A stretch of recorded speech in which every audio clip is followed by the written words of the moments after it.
കർത്താവ് നിങ്ങളോട് കൂടെ അങ്ങേ ആത്മാവോടും കൂടെ. വിശുദ്ധ മത്തായി അറിയിച്ച പരിശുദ്ധ സുവിശേഷത്തിൽ നിന്ന്. കർത്താവേ, അങ്ങേക്ക് മഹത്വം. അക്കാലത്ത് യേശു ജനക്കൂട്ടത്തോട് അരുൾ ചെയ്തു, സ്വർഗരാജ്യം വയലിൽ ഒളിച്ചു വച്ചിരിക്കുന്ന നിധിക്ക് തുല്യം. അത് കണ്ടെത്തുന്നവൻ അത് മറച്ചു വയ്ക്കുകയും സന്തോഷത്തോടെ പോയി തനിക്കുള്ളതെല്ലാം വിറ്റ് ആ വയൽ വാങ്ങുകയും ചെയ്യുന്നു. വീണ്ടും സ്വർഗരാജ്യം നല്ല രത്നങ്ങൾ തേടുന്ന വ്യാപാരിക്ക് തുല്യം. അവൻ വിലയേറിയ ഒരു രത്നം കണ്ടെത്തുമ്പോൾ പോയി തനിക്കുള്ളതെല്ലാം വിറ്റ് അത് വാങ്ങുന്നു. കർത്താവിൻ്റെ സുവിശേഷം. ക്രിസ്തുവേ, അങ്ങേക്ക് സ്തുതി.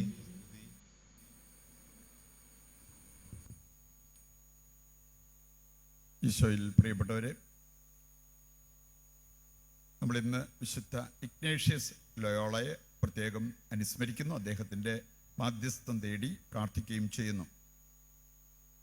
ഭൗതിക ലോകത്ത് ജീവിച്ചിരുന്ന അദ്ദേഹം ഒരു പ്രത്യേക അനുഭവത്തിലാണ് ആ ലോകം വിട്ടിട്ട് ആത്മീയ ലോകത്തിലേക്ക് വരാൻ തീരുമാനമായതും അങ്ങനെ ഒരു വൈദികനായി ജെസ്യൂട്ട് സഭയുടെ സ്ഥാപകനായി 33-ാമത്തെ വയസ്സിലെ വിശുദ്ധ ഫ്രാൻസിസ് സേവ്യറിനോടൊപ്പം അവർ 3 വ്രതങ്ങൾ, കന്യാത്വം, ദാരിദ്ര്യം, അനുസരണം, ഈ വ്രതങ്ങളെടുത്ത് ജീവിച്ച വ്യക്തികളാണ്.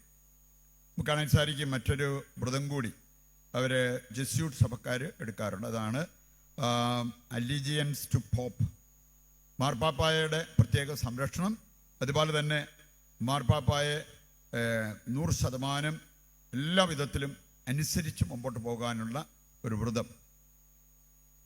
അദ്ദേഹത്തിൻ്റെ ജീവിതത്തിലൊരു വഴിത്തിരിവായി മാറിയത് 2 കാലിലും വെടിയുണ്ട ഏറ്റ് പരിക്ക് പറ്റി ആശുപത്രിയിൽ കിടന്ന സമയത്ത് ദീർഘകാലം അവിടെ കിടക്കേണ്ടി വന്നു. അപ്പം ആ സമയത്ത് ബോറടിച്ചപ്പോൾ, എന്നൊക്കെയാണെങ്കിൽ പിന്നെ നമുക്ക് ഫോണുള്ളത് കൊണ്ട് ഒരു കുഴപ്പമില്ല, അല്പസമയം കിട്ടിയ വേഗം നമ്മുടെ കൈ അതേച്ചു അതൊന്ന് മാറ്റിവെക്കാനായിട്ട് ബുദ്ധിമുട്ടുന്നവരാണ് പലരും. ഇവിടെ നമ്മൾ കാണുകയാണ്, അന്ന് അങ്ങനത്തെ എൻ്റർടൈൻമെൻ്റ് ഒന്നുമില്ല, സമയം വിടാനായിട്ടൊന്നുമില്ല. ബോറടിച്ച് കിടന്നപ്പം അദ്ദേഹം പറഞ്ഞു, എന്തെങ്കിലും വായിക്കാൻ തരിക. അവർ പറഞ്ഞു, ഇവിടെ ആകപ്പാടെ ഉള്ളത് ബൈബിളുണ്ട്, പിന്നെ വിശുദ്ധരുടെ ജീവചരിത്ര ഗ്രന്ഥമുണ്ട്, എന്തെങ്കിലും തരാൻ പറഞ്ഞു. അവരെടുത്തു കൊടുത്തത് വിശുദ്ധരുടെ ജീവചരിത്ര ഗ്രന്ഥമാണ്. അത് അദ്ദേഹം വായിച്ചു തുടങ്ങി, നല്ല ശ്രദ്ധാപൂർവം വായിച്ചു. 3-4 പേരുടെ ജീവചരിത്രം വായിച്ചു കഴിഞ്ഞപ്പോൾ പുള്ളി ബുക്ക് മടക്കി വെച്ചു.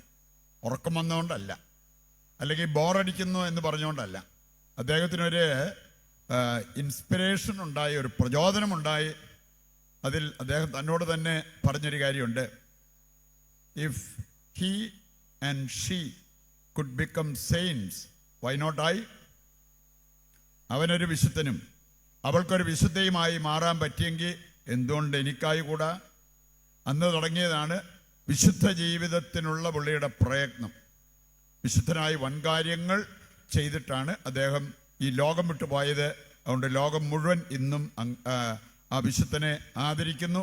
അനേകം പേര് ഈ സഭയിൽ ചേർന്ന് ദൈവത്തിന് ശുശ്രൂഷ ചെയ്യാൻ ഇടവരികയും ചെയ്തു. എന്തുകൊണ്ടാണ് ഈ വിശുദ്ധന് ഇങ്ങനെ ചെയ്യാൻ പറ്റിയത്? നമ്മളിന്ന് സുവിശേഷ ഭാഗത്ത് കേട്ട ഒരു കാര്യമുണ്ട്. ദൈവരാജ്യത്തെ താരതമ്യപ്പെടുത്തിയിരിക്കുന്ന 1-2 കാര്യങ്ങൾ. നിധി അടങ്ങുന്ന ഒരു വയൽ കണ്ടെത്തിയപ്പോൾ ഒരുവൻ ചെയ്തൊരു കാര്യം, അത് അവൻ പോയിട്ട് ബാക്കിയെല്ലാം, അവൻ കൈവശം ഉണ്ടായിരുന്ന എല്ലാം ഉപേക്ഷിച്ച് അല്ലെങ്കിൽ വിറ്റ് പണമുണ്ടാക്കിയിട്ട് തിരികെ വന്ന് ഈ വയൽ വാങ്ങിക്കുന്നത് കാണാൻ പറ്റും. കാരണം അവനറിയാം അതിൽ നിധിയുണ്ട്. ഇഗ്നേഷ്യസ് ലോയോളയ്ക്ക് മനസ്സിലായി, ആത്മീയതയിൽ നിധിയുണ്ട്, ദൈവരാജ്യത്തിൽ നിധിയുണ്ട്. അതിനുവേണ്ടി എന്തും പരിത്യജിക്കുന്നത് നഷ്ടമല്ല എന്ന് അദ്ദേഹത്തിന് ബോധ്യമുണ്ടായത് കൊണ്ടാണ് ഇപ്രകാരം ജീവിച്ചത്.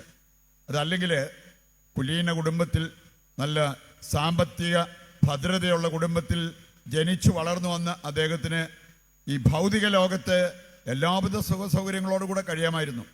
പക്ഷെ അതായിരുന്നില്ല അദ്ദേഹത്തിൻ്റെ ശ്രദ്ധ.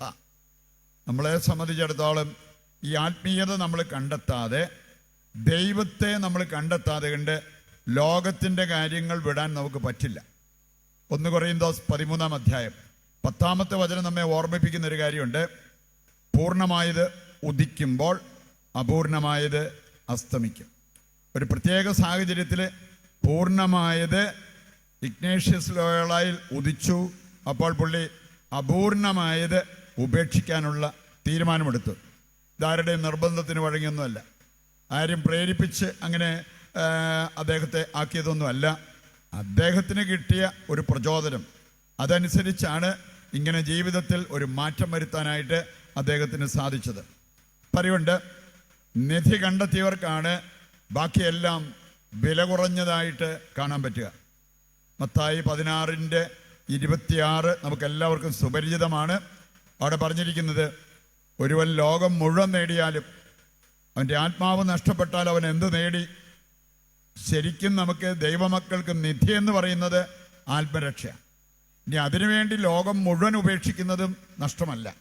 പകരം നമ്മൾ ലോകം മുഴുവൻ നേടിയാലും ആത്മാവിനെ നഷ്ടപ്പെടുത്തിയാൽ നമ്മളൊന്നും നേടിയതായിട്ട് നമുക്ക് പറയാൻ പറ്റില്ല എന്നുള്ളത് വചനം നമ്മെ ഓർമ്മിപ്പിക്കുന്ന ഒരു കാര്യമാണ്.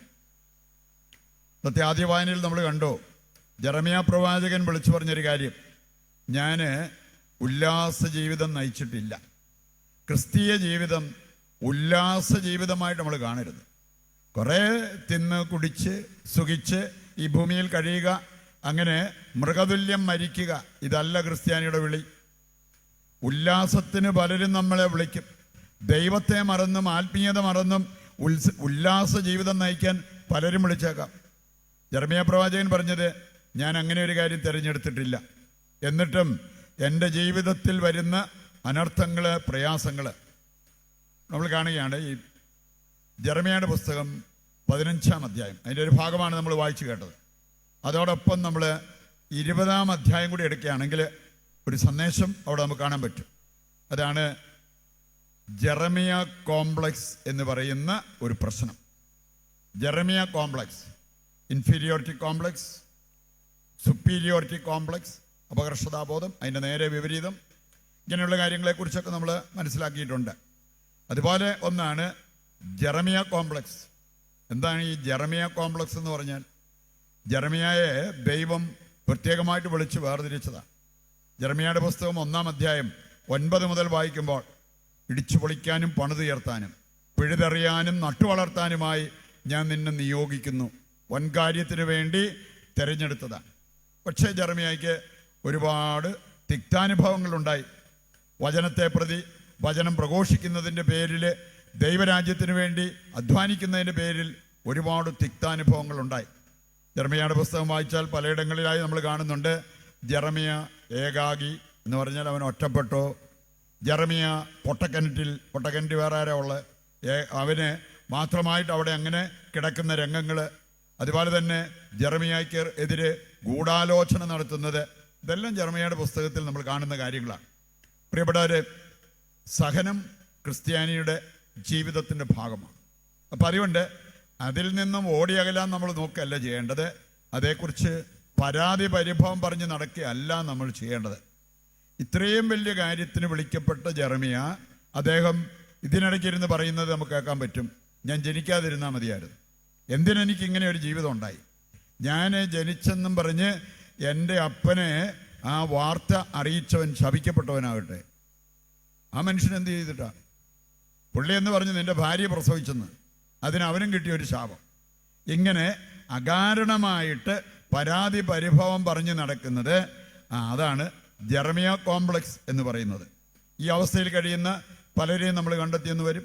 ഒരുപക്ഷെ നമ്മുടെ തന്നെ ജീവിതം അതുമായി ബന്ധപ്പെട്ട് കിടക്കുന്നതായിരിക്കാം. തിരുത്താനായിട്ട് നമുക്ക് സാധിക്കണം. ഇനി അതിന് ഏറ്റവും ആവശ്യമായൊരു കാര്യം ഇന്നത്തെ ആദ്യ വായനയിൽ നമ്മൾ കാണുകയുണ്ടായി. ജെറമ്യ 15-16 വചനം, അങ്ങയുടെ വചനം കണ്ടെത്തിയപ്പോൾ ഞാനവ ഭക്ഷിച്ചു, അതെനിക്ക് ആനന്ദാമൃതമായി. ഒരു വശത്ത് ഭയങ്കരമായിട്ടുള്ള സഹനം, മറുവശത്ത് നമ്മൾ കാണുകയാണ് ആനന്ദം. കാരണം ദൈവത്തിൻ്റെ വചനം ഭക്ഷിച്ച് ആ വചനമനുസരിച്ച് ജീവിക്കാൻ പ്രത്യേകം ശ്രദ്ധിച്ചൊരു വ്യക്തിയാണ് ജെറമ്യ. അപ്പോസ്തല പ്രവർത്തനം 13:50 മുതൽ വായിക്കുമ്പോൾ 3 കാര്യങ്ങൾ, ഒന്നിച്ചു പോകുന്ന കാര്യങ്ങൾ അവിടെ കൊടുത്തിട്ടുണ്ട്. 1 സഹനം, 2 ആനന്ദം. സഹനത്തിൻ്റെ നടുവിലും ആനന്ദം വേണമെങ്കിൽ 3-ാമത്തെ കാര്യം ഉണ്ടാകണം, അതാണ് പരിശുദ്ധാത്മാവ്. ഇവിടെ നമ്മൾ കാണുന്നു, വചനം ഭക്ഷിച്ചപ്പോൾ ആനന്ദമുണ്ടായി. പരിശുദ്ധാത്മാവ് നമ്മുടെ ഉള്ളിൽ ആക്റ്റീവായിട്ട് പ്രവർത്തിക്കുമ്പോൾ ഈ ആനന്ദമുണ്ടാകും. അപ്പോൾ നമ്മൾ രോഗത്തിൻ്റെ കാര്യവും ഇല്ലായ്മയുടെ കാര്യവും വല്ലായ്മകളെക്കുറിച്ചൊക്കെ പറഞ്ഞു നടക്കുന്നതിനേക്കാൾ ദൈവത്തെ സ്തുതിച്ച് ആനന്ദിക്കുന്നവരായി മാറും. സങ്കീർത്തനം 37:3 മുതൽ വായിക്കുമ്പോൾ, അങ്ങനെ ചെയ്താൽ നിന്റെ ഹൃദയാഭിലാഷം കർത്താവ് സാധിച്ചു തരും, നിനക്ക് ഈ ഭൂമിയിൽ സെക്യൂരിറ്റി ഉണ്ടാകും എന്നെല്ലാം വചനഭാഗം നമ്മെ പഠിപ്പിക്കുന്ന കാര്യങ്ങളാണ്. ഇതേ ഹൃദയത്തിലേക്ക് ഏറ്റെടുത്ത് അതനുസരിച്ച് നമ്മുടെ ജീവിതം ക്രമീകരിച്ച് മുമ്പോട്ട് പോകുവാൻ വേണ്ട കൃപയ്ക്കും അനുഗ്രഹത്തിനുമായിട്ട് ഈ ബലിയിൽ ദൈവത്തോട് നമുക്ക് പ്രത്യേകം പ്രാർത്ഥിക്കുകയും ചെയ്യാം.